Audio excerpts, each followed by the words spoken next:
Hi everybody, my name is Dave Marsh and I'd like to welcome you to this Matrix version 6.1 carts tutorial. Now before I begin, I'd like to mention that because each MLS has slightly different requirements, the system that we'll be using during this tutorial may differ slightly from the one that you're currently working with. Nevertheless, the functionality is the same, and for the most part, whatever you see during this tutorial, you'll easily recognize in your own system. Now I'm going to take for granted that everyone knows how to log into Matrix, so we'll start by inserting our user ID and our password, then click Login to begin. Okay, so the first thing I'd like to draw your attention to is one of the widgets on the home page called My Carts. And this is essentially a repository for all your recently used carts. Now we're going to take a closer look at that shortly, but for now, I'd just like to make you aware of it. Okay, so let's begin the carts tutorial by creating a search. And again, for anyone who may be unsure of how I pre-populated my search criteria, I encourage you to watch the Matrix search tutorial.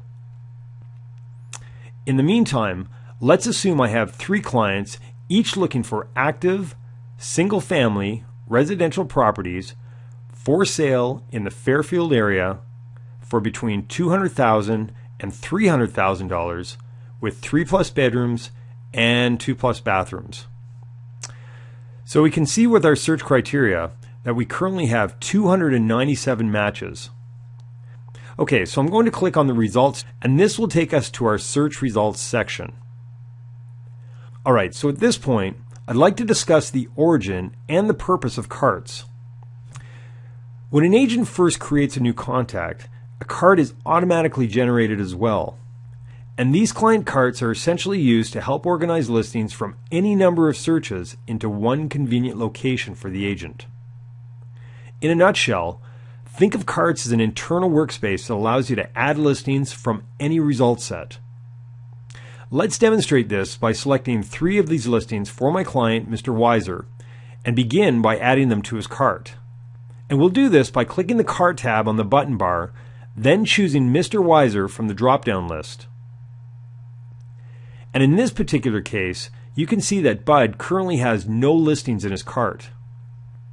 Alright, so once your client is selected, simply click Add to Cart, and what you'll immediately notice is the 3 selected listings have now been added to Mr. Weiser's cart. So again, from the button bar, let's now click on View to take a look at the listings inside Bud's cart. On this page, you can clearly see that we're in Bud Weiser's cart. From here, you essentially have the same functionality as you would with the original search results.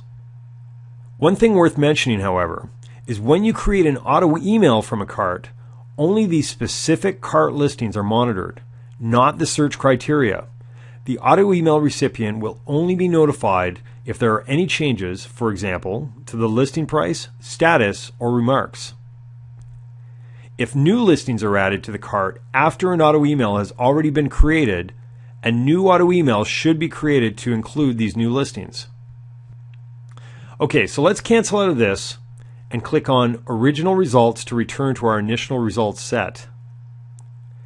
Now let's add listings to a cart for another client, Mr. Maddock.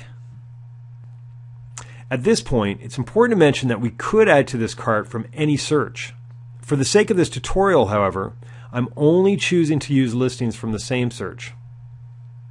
Okay, so now let's deselect Mr. Weiser's previously tagged listings and select these 7 listings that we're interested in adding to Mr. Maddock's cart.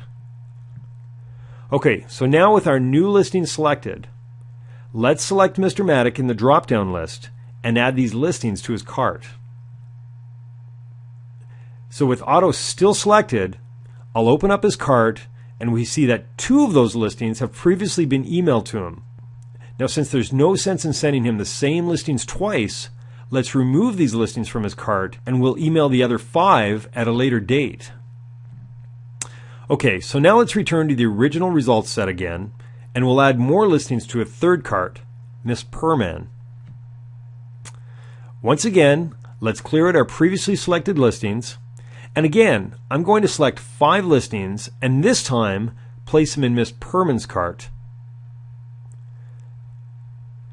Click on View, and we see that Sue currently has 5 listings in her cart.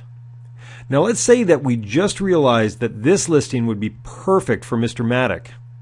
Well, with Matrix Carts, you can easily copy listings from one cart to another simply by selecting the listings, choosing the client that you'd like to copy it to, then clicking on the Add To button.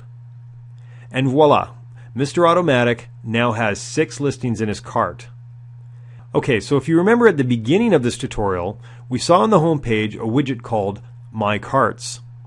Well, let's take a closer look at that now and see exactly what it can do for us. The My Carts widget is essentially a collection of the most recent carts that you've worked with. It's a one-click stop that immediately takes you to your client's accumulated cart listings. In addition to the client button bar and the homepage widget, a third way of viewing client carts is by navigating to My Matrix, clicking on Contacts, and finally, clicking on the number in the carts column. Okay, so that concludes our Matrix Cart tutorial. I'd like to thank you for watching and hope that you can join me in another session. Take care.